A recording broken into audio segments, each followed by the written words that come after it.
إن الحمد لله نحمده ونستعينه ونستغفره ونعوذ بالله من شرور أنفسنا وسيئات أعمالنا من يهده الله فلا مضل له ومن يضلل فلا هادي له واشهد أن لا إله إلا الله وحده لا شريك له واشهد أن محمدا عبده ورسوله يا أيها الذين آمنوا اتقوا الله حق تقاته ولا تموتن إلا وأنتم مسلمون يا أيها الناس اتقوا ربكم الذي خلقكم من نفس واحدة وخلق منها زوجها وبث منهما رجالا كثيرا ونساء واتقوا الله الذي تساءلون به والأرحام إن الله كان عليكم رقيبا أما بعد فإن أصدق الحديث كتاب الله وخير الهدي هدي محمد صلى الله عليه وسلم وشر الأمور محدثاتها وكل محدثة بدعة وكل بدعة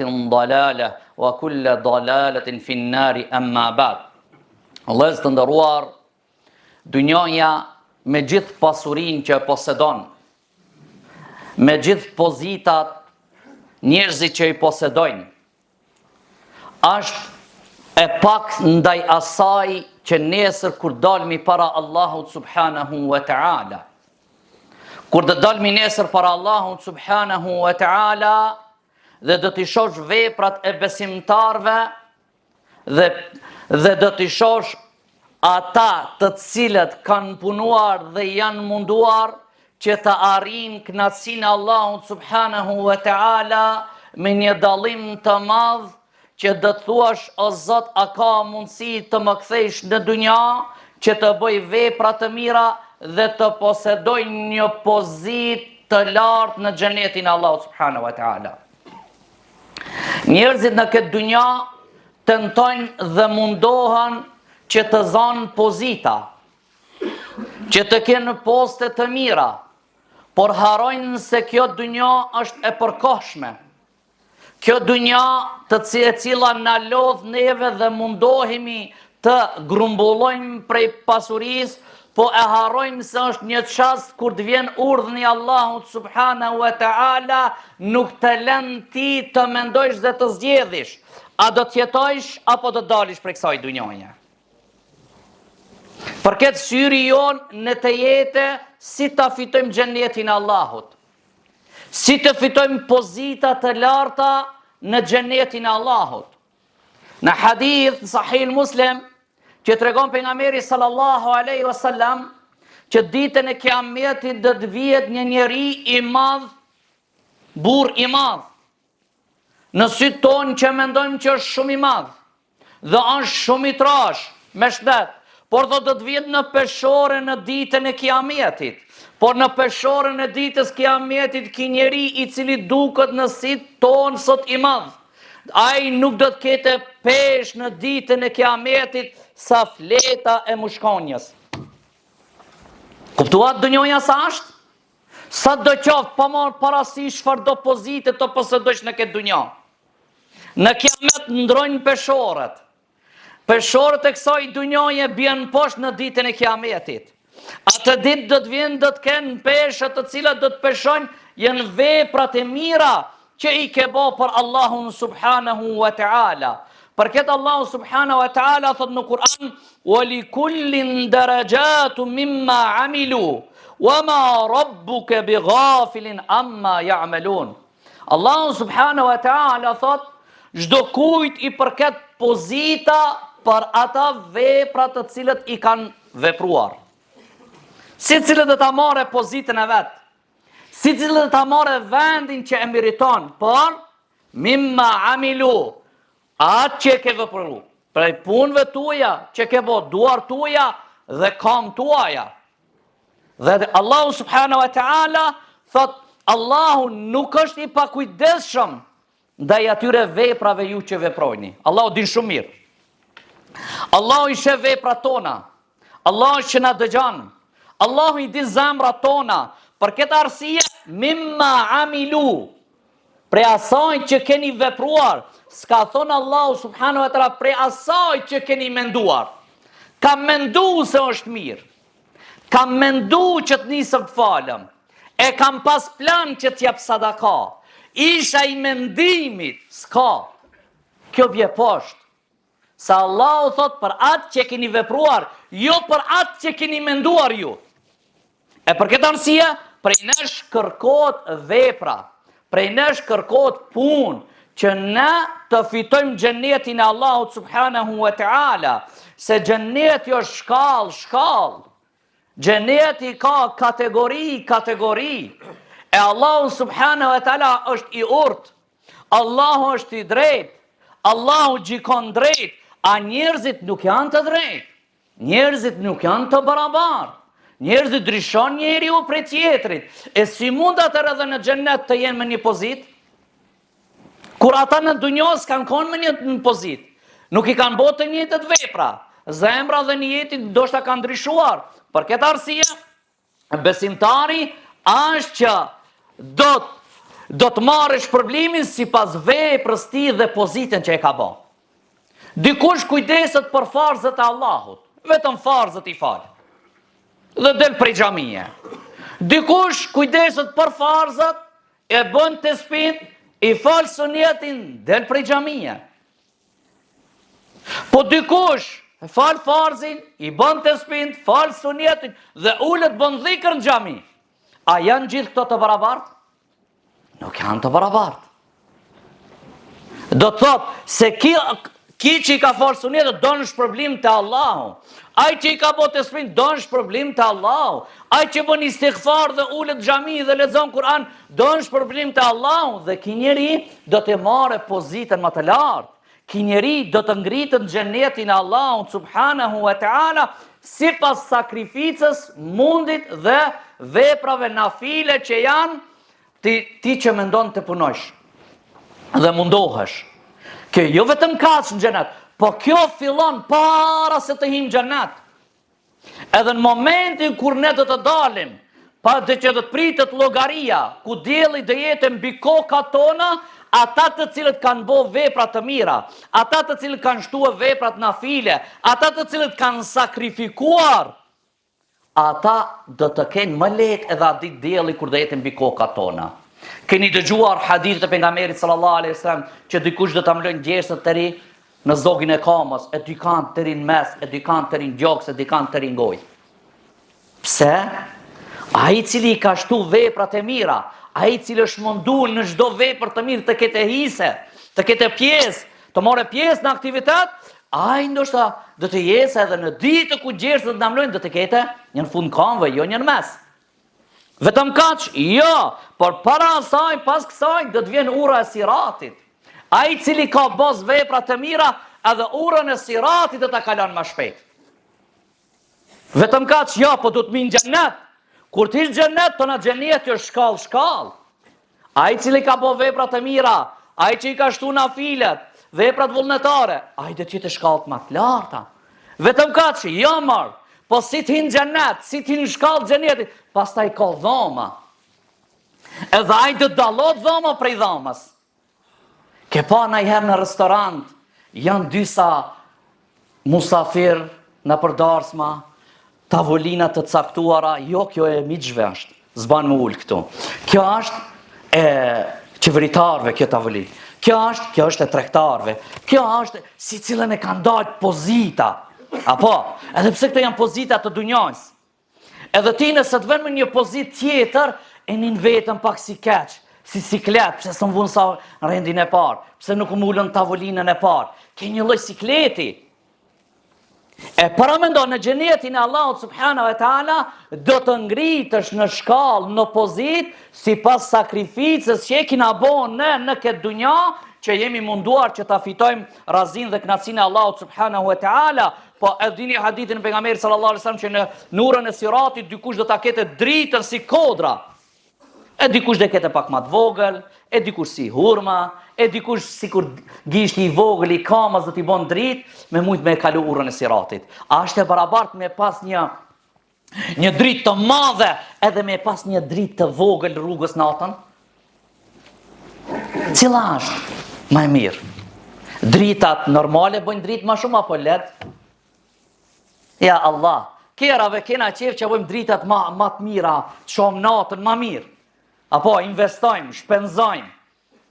E kurse drita që do të na bën në urën e Siratit, ta kena mendu me shpenzu në çket lloj të ledit.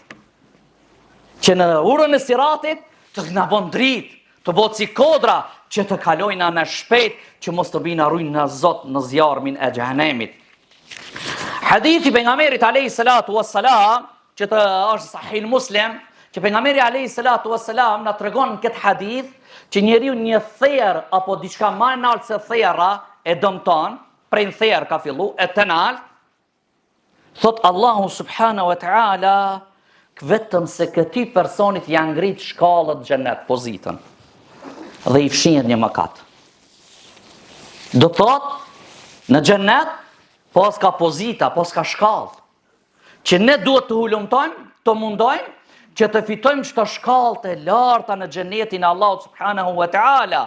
Ashtu si janë në dunjë pozitat, dikush më lart, dikush më poshtë, dikush më i fuqishëm, dikush më i dopt, dikush më i mençur, dikush jo i mençur, do thot njerëz kategori të ndryshme. Ashtu si i dim dhe kemi dëgjuar dhe i shohëm. Por gjithë këto janë që kalojnë. Pozita më e lartë është në ahiret. Allahu subhanahu wa ta'ala thot unzur kayfa faddalna ba'dahum ala ba'd wala al-akhiratu akbaru ad-darajati wa akbaru tafdila. Allahu subhanahu wa ta'ala thot shiko se si ne I kemi dalluar njërin prej tjetrit. Dikush është përgjithësi madh, dikush është I vogël, dikush rrin rrugë lipën, dikush s'ka ku të flan, dikush kënaqet të flet, ndryshim. Por dhuntia më e madhe, dallimi më I madh, edhe më I mirë është në ahiret. Përparësia më e madhe është që të jepet në ahiret. Kujt do të jepet kjo përparësi në ahiret? Do t'ju jepet atyre të cilët kanë zbatuar urdhrat e Allahut subhanahu wa ta'ala, ata të cilët kanë pas imanin e fortë, ata të cilët I kanë pas sinqeritet në veprat e tyre, ata të cilët janë munduar dhe janë përpiq që të afrohen te Allahu subhanahu wa ta'ala. Allahu subhanahu wa ta'ala thot në Kur'an: "Wa man ya'tihi mu'minan qad 'amila as-salihati fa ulaika lahum darajatul 'ula." Dhe kush vjen te Allahu subhanahu wa ta'ala besimtar, wa amila qad amila salihat, dhe ki ka bo vepra të mira, jo veç besimtar. Qad amila, ka bo vepra të mira, këto do të kenë pozita të larta në xhenetin e Allahut subhanahu wa taala. Cili nuk don që të ketë pozitën e lartë në xhenetin e Allahut. Në dunjë kena qefër, me thon shef gëzoheshve, me ta dhon në ministri sa gëzohesh, po me ta dhon në kërë të mirë sa gëzohesh, po me ta dhon në telefon pitrive tash sa gëzohesh. Në dunjë po lakmojmë. A paramendojni dunjoja sa e ult ishte në ditën e Kiametit, në peshorën e Allahut subhanahu wa taala. E ne duhet të lakmojmë se si ta fitojmë xhenetin e Allahut subhanahu wa taala. Prej veprave të lehta dhe kollaj që me arrit xhenetin e Allahut subhanahu wa taala, me arrit të pozit, është 3 veprat të cilët na kanë ngelur prej hadithit që kena filluar. 3 vepra shkatruese, 3 shkëtuese, 3 shlyese dhe 3 shkallë, 3 pozitat që të ngrenë. Thot pejgamberi sallallahu alaihi wasallam, it'amu ta'am, me I dhon njerëzive bukë me hangër. Wa ifsha selam, dhe me dhon selam njerëzive. Dhe me uqu me fal namaz nate kur njerëzit janë gjumë. A janë tronta? Me fkat dikant vllaznit, dashamir kushrit me dhon një darkë kësande. A është e rëndë kjo?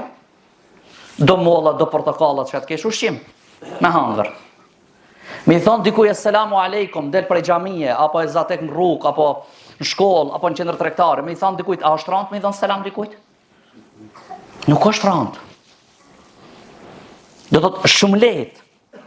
E këto vepra të lehta, 3 vepra të lehta, janë që të ngritin shkallët, pozitët në xhenetin e Allahut subhanahu wa taala. Nga Abdullah ibn Omer radhiyallahu anhu tregon se një njeri e ka vetë pejgamberin sallallahu alaihi wasallam, e islamul khair. Cili vërtet islamit është më I mirë? Ka thonë pejgamberi sallallahu alaihi wasallam, më u dhon bukë me hangër, edhe me shpërnda selamin e njofte njeriun apo se njofte. E shem pamje që është musliman, i thua selamu alaikum rahmetullahi wa barakatuh. Kjo është do të thot o Lazar që besimtari bukën që jep, atë sadaka që jep, para mendoni që si e ka dallu pejgamberi sallallahu alaihi wasallam. Prej virtyteve të mira të islamit e ka konsideruar me i dhon dikujt bukë me hangër. Me i dhon ushqim me hangër. Aisha radhiyallahu anha na tregon se pejgamberi sallallahu alaihi wasallam ka thonë, me të vërtet Allahu subhanahu wa taala e ruan dhe e rrit sadakan e njeriut në vlerë edhe të hurmës. Vlerë të hurmës, një hurmë, kokër hurme. Apo të kafshatës, një kafshat bukja jep dikujt. Ke pa në herë keni çokoladë në dorë, ja jep dikujt, ose një bomban, ose ja jep. Një kafshat. Thot, e ruan Allahu dhe kujdeset për këtë sadakajën, ashtu si kujdeset ndonjëri prej jush si e ruan mazin e kalit, apo të voglën e devës, e ruan kujdeset që në të ardhmen të shfrytëzon. E Allahu thot ja ruan sadaka njeriut dhe e rrit kiamet derisa bëhet si kodra e Uhudit. Dhe dinar shijat ka mundësi bëhet si kodra e Uhudit. Kur të jetë një jetë i pastër, me kënaqë Allahu subhanahu wa taala. Para mendoni çfarë mirësina jep Allahu subhanahu wa taala. Para mendoni çfarë begati. E kjo është që të ngret shkallën xhenet. Sa parë harxojmë në ditët kafe? Sa shpenzojmë në ditët në rrugëve? Se në dosha të kota? Jep sadaka, bonja vetës tënde një kafe në ditë me dhonë për Allahun subhanahu wa taala. Me prun xhami, është i te kaca. Ose e çon mes rrjeteve sociale. Do thotë, pa më porosisht, vendosja vetës, bonja obligim. Që kjo të jetë nesër për ti, që të arritë Allahu subhanahu wa taala. Dhe nëse ka për pejgamberi sallallahu alaihi wasallam ka thënë që edhe sadakaja është që të ruan prej shumë telasheve, prej shumë belajave. Është një fjalë që thotë dhonja rregullisht e ushqimit, mi u dhon njerëzve me hangër, është që t'i largon fatkeqësit, belaja, telashet. Sa më shumë një jetë mirë jetë, dije se bi idhnillahi taala ka me trujtë Allah subhanahu wa taala për shumë belajave. Dhe dhonja e selamit, o Lazar, është prej veprave të mira. Lusmi Allahun subhanahu wa taala që Allahu të na ban, na mundson që këto vepra të leta ti zbatojmë që ne ta fitojna xhenetin e Allahut dhe të fitojna pozita të larta në xhenetin e tij. Innal hamdalillahi nahmaduhu wa nasta'inuhu wa nastaghfiruh wa na'udhu billahi min shururi anfusina wa sayyiati a'malina. من يهده الله فلا مضل له ومن يضلل فلا هادي له واشهد ان لا اله الا الله وحده لا شريك له واشهد ان محمدا عبده ورسوله اللهم صل على محمد وعلى ال محمد كما صليت على ابراهيم وعلى ال ابراهيم انك حميد مجيد اللهم بارك على محمد وعلى ال محمد كما باركت على ابراهيم وعلى ال ابراهيم انك حميد مجيد. Allah zë çështja e selamit është punë e madhe. Është prej emrave të Allahut subhanahu wa taala. Është që Allah subhanahu wa taala na ka mësuar kur të him në shtëpitë tona të japni selam. Banorët e xhenetit do të përshëndeten me selam. Me laqet kur do t'i presën ti njerëzit në xhenetin, Allah do t'i përshëndetin, do t'i pritin me selam. Punë e madhe është. Islami, selami është që shton dashurinë mes njëri tjetrit, që na ka mësuar pejgamberi sallallahu alaihi wasallam. Nëse dojni me u dash ndërmjet veti, jepni selam njëri tjetrit. Ka ta shoh, si ta shoh, thuaj selamu aleikum. Jepi selam, do ta shosh edhe armiqësia edhe urrëqja ka më uzhduk një ditë prej zemrave nëse ne përdormi selamin shpesh. Dhe pika e tretë është që me fal namaz natë. Namazi natës, Allahu subhanahu wa taala 15 vende në Kur'an i ka lufdruar ata të cilët falin namaz natë. 15 vende. Allah subhanahu wa taala tregon se ata e kanë kaluar natën në adhurim të Allah subhanahu wa taala. Ata shumë pak kanë flet, shumë pak kanë bërë gjumë. Katadi radiallahu anhu thot, prej kësaj thot është që ato prej fillim të natës kanë filluar në namaz në natës, ose prej mesit të natës kanë filluar me fal namaz natë. Ka pas prej selefit që kanë thonë Thabit el-Bunani thot, nuk ka knasi lezëtlëk më i madh në zemrën time se namazi natës. Kurse Ebu Sulejman e-Darani thot, mës me ka namazi natës, nuk kisha pas dëshirë më tjetojon. E lusmi Allah subhanahu wa taala që Allahu të na i li zemrat për këto 3 vepra të kollajshme, që të fitojmë pozita të larta në xhenetin e Allahut subhanahu wa taala. Kush do në pozitë në ahiret, edhe në dunjë, le të kapët për këto 3 veprat, dhe të shohim se me të vërtet dhe të gjejmë shpëtim dhe dhe të jetë shpirti i rahatshëm dhe i qetë. Lusmi Allah subhanahu wa taala që Allah të na falë mëkatet tona dhe të na bashkon në xhenet el-Firdaus wa aqimus salat.